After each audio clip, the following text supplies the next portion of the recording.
So welcome back to the channel, guys, and another chess video, and I'm back again on this channel after a long time. And yes, you read the title right.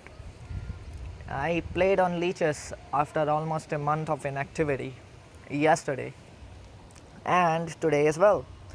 So if I combine the games of these 2 days, I played a total of 9 games, out of which I ended up winning 6, losing 2 and drawing 1. And I am going to analyze one of the games, which you can see on the screen right now. Played on 14th March 2026, yesterday.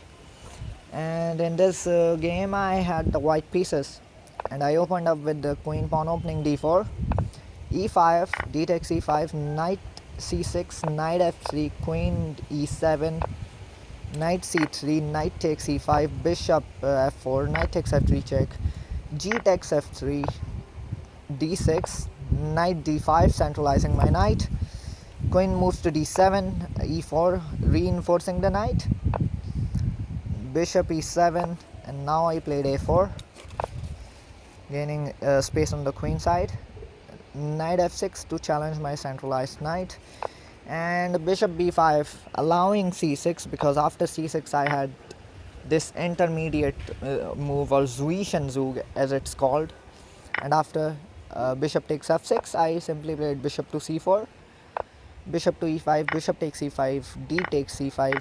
Now I traded the queens, of course, and after bishop takes d7 I simply moved king to e2, moved my king to e2. Why? The queens have been traded, so my king is very much safe in the center of the board, and I wanted my king to be centralized so it can help out in the endgame. My opponent castled, and now I played rook a to d1, rook a to d8, and now I played rook to d2, bishop c8, rook h to d1. I doubled up on the d file, and since I'm the first one to double up on the d file, and d8 is a dark colored square, this ensures that I am going to have control over the d file for a very long time. After rook takes rook and rook takes rook, as you can see, I have complete control of the only open file on the board, which is the d file. Do not confuse, don't be confused that g file is also open. Well, it's half open because there's pawn on g7. So I have control over the only open file on the board, which is a big plus. And I also have a better position of the king, which is going to come handy as the endgame comes. Bishop to h3 is on the board, and now I played king to e3. The reason, the plan behind king to e3 is the simple f4 push to try to improve my pawn structure if black takes. Anyway, a6 is on the board, and I played a5. The reason I played a5 is to stop b5, because b5 results in en passant a takes b6. Anyway, g6 is on the board, and now I played f4, going with the plan.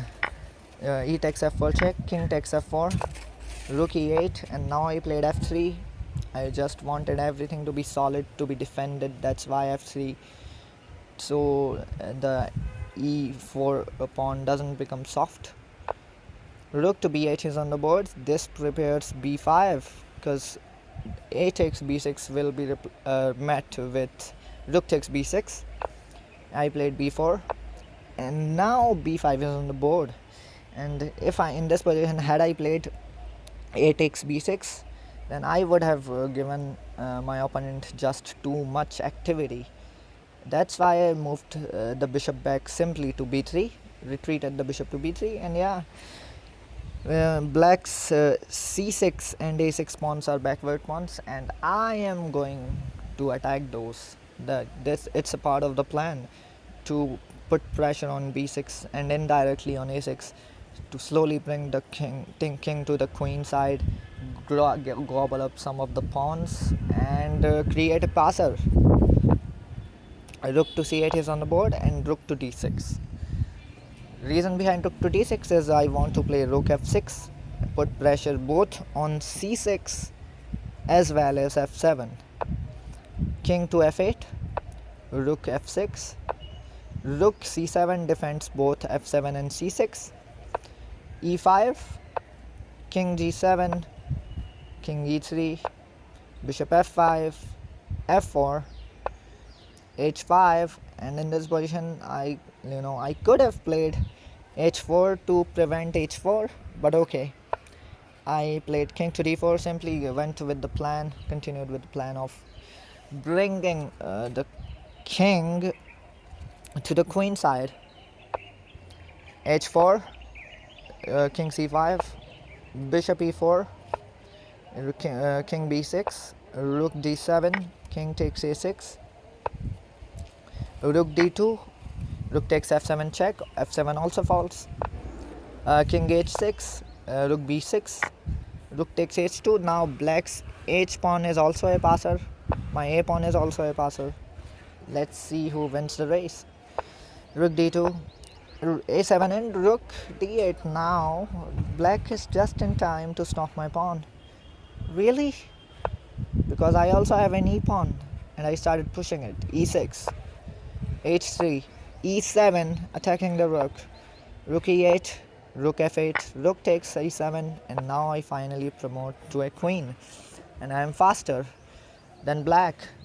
And in this position, black could have resigned, but he didn't. But they didn't. Sorry, because they wanted to play some more chess.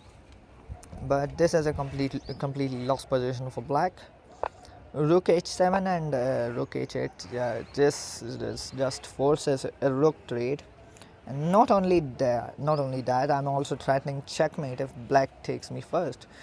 So if black plays rook takes h1, then queen takes h1 is simply checkmate thanks to f4 pawn. But anyway, h2, but it's too little too late. Queen f8 check, king h5, rook falls, king g4. Now I finally take on h2, and it was in this position on move number 47 that my opponent resigned the game, as there's nothing more to be done here. I'm simply up a rook and a queen, and there are a million different ways in which I can win this. And for those reasons, my opponent resigned the game, and I won. So thanks for watching, and I'll see you in the next video.